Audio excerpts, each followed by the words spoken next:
Halo semua, nama aku Daniel dan di video kali ini kita akan membahas seputar Bitcoin lagi ya men. Kalau misalnya teman-teman lihat, market belakangan ini lagi merah, tapi mungkin itu bergantung kapan teman-teman nonton video ini, karena video ini kan nanti bakal diedit beberapa hari, kemudian baru keluar beberapa hari setelahnya. Nah, pada saat video ini dibuat, market lagi merah-merahnya ya men. Bagi teman-teman yang nggak terbiasa dengan investasi cryptocurrency, mungkin ada godaan untuk misalnya kamu pengen cut loss, atau misalnya kamu pengen menjual, kemudian kamu pindah ke aset lain, ataupun kamu bermain lebih defensif, dan sebagainya. Tapi aku pribadi, aku tidak akan melakukan penjualan elemen, dimana di saat-saat seperti ini, menurut aku pribadi, Bitcoin itu secara tren jangka panjang itu dia tetap bakal naik. Jadi walaupun dia mengalami penurunan-penurunan sesaat seperti ini, aku nggak akan menjual posisiku elemen, dan apa yang akan aku lakukan? Yang akan aku lakukan adalah aku akan tetap terus berusaha untuk mencari lebih banyak uang. Kemudian setiap aku ada uangnya, aku akan langsung belanjakan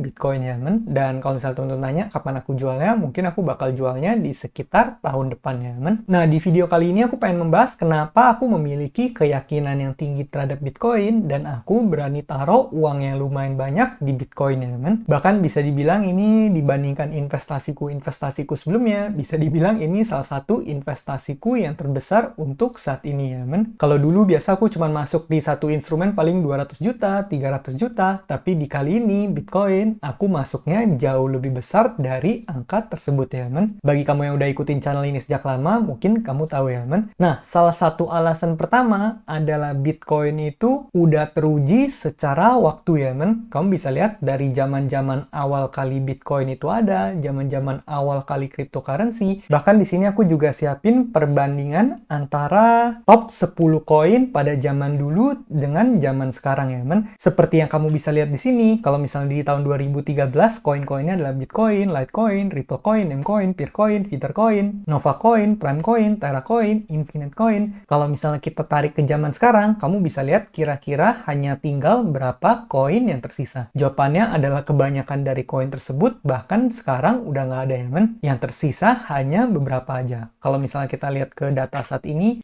aku ambil dari CoinMarketCap. Bagi teman-teman yang pengen cari tahu informasi seputar koin-koin, kamu juga bisa berkunjung ke CoinMarketCap ya. Nah, kalau misalnya kita lihat 10 coin market cap terbesar saat ini, itu udah jauh berbeda. Sekarang udah Bitcoin, Ethereum, Tether, BNB, Solana, USDC, XRP, Toncoin, Dogecoin, Cardano. Jadi listnya udah sangat berbeda dan bisa dibilang hanya sebagian kecil koin yang bisa bertahan dari waktu ke waktu. Tapi Bitcoin ini dari masa ke masa itu tetap ada ya men. Karena kenapa? Ya karena teman-teman tahu sendiri apa teknologi di balik Bitcoin dibandingkan dengan koin-koin lainnya. Michael Saylor udah berani masuk sampai sebanyak itu, sampai beli lebih dari 1% supply Bitcoin yang ada, dan itu jumlahnya billions of dollar ya men. Udah triliun-triliun. Apakah beliau orang yang bodoh sembarangan masukin uangnya? Ya tentu enggak. Pasti beliau udah punya tesis kenapa beliau berani berinvestasi sebanyak itu. Pasti udah dipelajari dengan sangat dalam sebelum masukin angka sampai triliunan, puluhan triliun, bahkan ratusan triliun. Itulah kenapa aku memiliki conviction yang lumayan tinggi terhadap Bitcoin ini ya men. Dan aku masuk lumayan banyak di Bitcoin. Dan di kondisi-kondisi seperti ini pun, aku nggak menjual Bitcoinku, aku malah nambah posisi, aku serok lebih banyak, aku beli lebih banyak Bitcoin. Fokusku adalah mencari uang, dan uang tersebut aku gunakan untuk membeli Bitcoin ya men. Oke, poin berikutnya lagi, ini perbandingan lagi di tahun 2017 dengan di tahun 2024. Di zaman dulu, di tahun 2017 itu, Bitcoin itu bukan satu-satunya koin ya men. Kalau misalnya di awal mungkin cuma ada Bitcoin, tapi beberapa saat setelahnya itu altcoin kan udah ada. Dan di zaman itu terdapat lebih dari 5.000 altcoin ya men. Nah, di saat itu Bitcoin dominance itu di angka 53%. Walaupun Bitcoin dominance ini biasa angkanya naik turun, tapi kira-kira angkanya di sekitaran segitu. Nah, di tahun 2024 kita fast forward ke zaman sekarang, apa yang terjadi? Yang terjadi adalah altcoin itu udah jauh lebih banyak dibandingkan dulu ya men. Walaupun yang seperti yang tadi aku bilang, kebanyakan dari koin, mungkin lebih dari 80% koin pasti nggak bertahan. Hanya sebagian koin yang mungkin punya utilitas, atau koin tersebut punya community, atau koin tersebut punya use case yang bisa berkembang. Atau bahkan bisa tetap bertahan. Nah, kita fast forward ke tahun ini, di 2024, walaupun pertumbuhan altcoinnya udah jauh lebih banyak, tapi nyatanya apa? Nyatanya Bitcoin dominance itu sekarang masih di angka 50-an%. Walaupun kadang ke 51%, ke 53%, nanti 50%, tapi angkanya di sekitaran segitu. Artinya apa? Artinya Bitcoin masih tetap mendominasi cryptocurrency, walaupun kalau kita bandingkan jumlah altcoin udah jauh lebih banyak dibandingkan dulu. Nah, dari sini aja teman-teman kira-kira bisa ambil kesimpulan sendiri ya. Kenapa Michael Saylor sampai sering banget bilang there is no second best. Bitcoin itu cuma satu-satunya dan Bitcoin itu udahlah yang terbaik. Itulah juga alasan kenapa aku memiliki conviction yang tinggi terhadap Bitcoin kalau misalnya dibandingkan dengan koin lain. Aku jujur aja untuk posisiku saat ini, aku memiliki secara portofolio posisiku lebih banyak di Bitcoin ya, men. Bisa dibilang lebih dari 90% posisiku ada di Bitcoin. Ya, aku tetap ada membeli kripto-kripto lain, tapi bisa dibilang jumlahnya sangat kecil dan mungkin nggak terlalu signifikan dibandingkan dengan Bitcoin ya, men. Nah, buat teman-teman yang pengen mempunyai pemahaman lebih dalam seputar Bitcoin, kamu boleh coba baca dua ini, yaitu yang pertama buku Bitcoin Standard. Aku pribadi udah selesain baca ini ya, men. Kemudian kalau misalnya teman-teman pengen lebih mengerti teknologi di balik Bitcoin, kamu juga boleh membaca white papernya Bitcoin. Walaupun sebenarnya white papernya nggak terlalu mudah untuk dimengerti, tapi kamu bisa coba aja, itu nggak terlalu banyak, cuman mungkin lebih kompleks untuk dimengerti ya, men. Kalau misalnya kamu masih bingung, kamu boleh nonton penjelasan-penjelasan yang ada di internet. Itu buat kamu supaya lebih tahu aja seputar Bitcoin. Kalau misal Bitcoin Standard itu lebih ke sejarah uang, kemudian perkembangan dan evolusi uang, kemudian stock to flow, terus ada dibandingkan juga dengan beberapa komoditas lain seperti emas. Untuk lebih lengkapnya, teman-teman boleh baca Bitcoin Standard ya, men. Itu menurut aku itu bukunya bagus banget. Aku pribadi udah selesai bacanya. Oke, untuk menutup video pada kali ini, aku pengen nge-quotes atau mengambil salah satu post dari teman kita yang ada di Reddit. Aku baca ini di Reddit tapi aku lumayan setuju dengan apa yang dia katakan ya, men. Makanya di sini aku pengen mengutip apa yang dia katakan. Ini di post dari SLV BTC.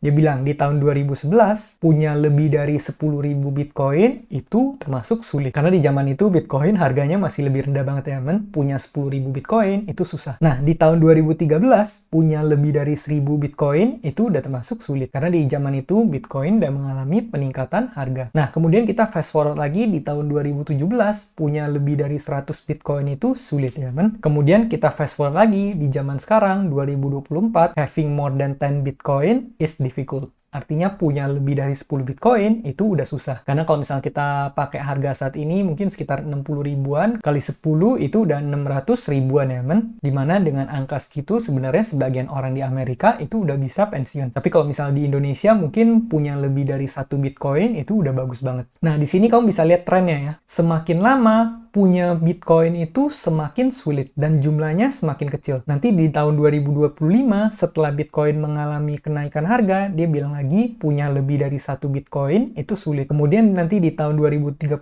kita fast forward lagi, udah banyak pakar yang bilang ya, men, 2030 harga Bitcoin udah jutaan dolar, ada yang sampai bilang 3 juta dolar dan sebagainya. Ya mungkin menurut aku itu tinggi banget, tapi aku pribadi ya tetap bakal seneng aja kalau harga Bitcoin mencapai angka tersebut. Karena aku udah nyetok banyak ya, men. Nah, di 2030 dia bilang punya lebih dari 10 juta Satoshi udah susah. 10 juta Satoshi itu berarti sekitar 0,1 Bitcoin. Nah, makanya di saat ini kalau kamu yang udah punya lebih dari angka ini, menurut aku udah bagus ya, men. Kemudian di 2035 punya lebih dari 1 juta Satoshi itu udah sulit. 1 juta Satoshi mungkin sekarang di sekitar 10 jutaan ya, men. Kemudian dia bilang di sini, termilioner dulunya itu 50 tahun lalu itu sangat spesial ya. Namun karena terjadi inflasi, milioner atau miliarder itu sekarang nggak ada artinya lagi. Karena di zaman dulu yang 40 tahun lalu orang beli rumah seharga 100 ribu dolar, itu rumahnya kan udah jadi jutaan dolar dan orangnya udah dengan mudah menjadi seorang jutawan atau milioner ya, men, atau miliarder kalau kita sebutnya. Nah, dia bilang lagi, di saat nanti 1 juta Satoshi udah susah didapat, maka nanti di masa depan jutawan akan jadi dipandang lagi. Tapi jutawan di sini konteksnya adalah jutawan Satoshi ya, men, atau punya lebih dari 1 juta Satoshi. Kalau menurut aku pribadi, ini bukan bakal terjadi atau enggak, ini udah pasti bakal terjadi, cuman pertanyaannya kapan aja, men? Apakah 5 tahun lagi, 10 tahun lagi, 15 tahun lagi, atau mungkin waktu yang lebih lama. Maka dari itu, bagi teman-teman yang sekarang udah mulai nge-stack Satoshi, menurut aku pribadi, kamu udah jauh ahead of the game ya, men. Nanti kalau adopsinya udah mulai jauh lebih tinggi, Satoshi yang kamu kira kecil dan gak seberapa itu bisa menjadi something dan bahkan bisa mengubah hidup kamu. Itulah kenapa aku saat ini nyetok banyak banget Satoshi. Dan terakhir dia bilang, everyone reading this should make sure they own at least 1 juta Satoshi for retirement. Because 2035 menjadi jutawan Satoshi atau punya 1 juta Satoshi bisa bahkan lebih susah daripada punya 1 juta dolar ya men. Nah, kita nggak tahu apa yang bakal terjadi ke depannya, tapi bagi teman-teman semua yang nanti nonton video ini di zaman depan, di masa depan, kamu bisa lihat lagi video ini, dan per video ini dibuat, Bitcoin masih di angka 1 miliar atau sekitar 60 ribuan dolar ya men. Kalau misalnya kamu nonton dari masa depan, kamu bisa komen Bitcoin harganya udah berapa. Nah, jadi mungkin kira-kira gitu aja pembahasan kita pada video kali ini. Bagi teman-teman semua yang pengen beli Bitcoin, bagi kamu yang belum tahu investnya di mana, belinya di mana, kamu boleh cek videoku yang lain, karena aku udah bahas berbagai macam platform untuk membeli Bitcoin. Nah, mungkin sekian aja videoku pada kali ini. Semoga video ini bermanfaat, dan akhir kata, jangan lupa untuk selalu invest in yourself. Sampai jumpa di video berikutnya. Bye!